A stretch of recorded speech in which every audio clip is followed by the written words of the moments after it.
This is exactly what I would do if I was being bullied at work now, and I really wish that previous me had known this.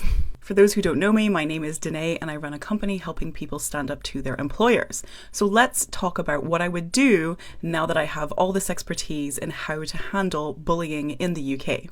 The first thing I would do is figure out if it is bullying with a legal element. This is so important because if you have any kind of legal element to what is happening to you at work, you have so much more leverage with your employer to get it resolved.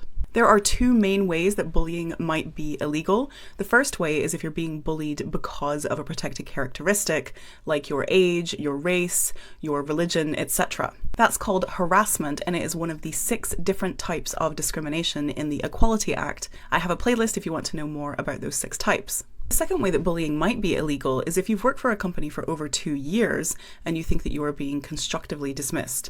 That's where the employer makes it so impossible for you to continue working that you have to resign. So now that I know if there is a legal element, I can carry on to the next step and make a grievance. This at first can just be bringing it up in a one-to-one meeting. It can be informal. And then if it's not dealt with, then typically you'll have to go to the formal stage of writing a letter.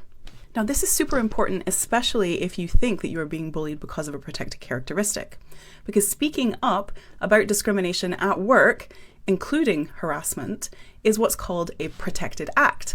And if you carry out a protected act, then you have further protections. Your employer cannot punish you because you have spoken up about harassment at work. And if they do, that's called victimization. So then I would lay out in the grievance letter what happened, what I think was wrong about it, and point out if it is discrimination, if I believe that that is the case. That's making it the protected act. And then list out what I want to be done as a result of it.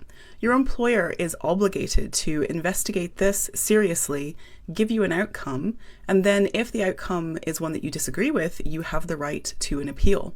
And all the way through this process, I would be holding my employer to the company handbook or the ACAS Code of Practice for grievances to make sure that they know, that I know, what my rights are. And if that grievance process doesn't work, your next step could be ACAS early conciliation.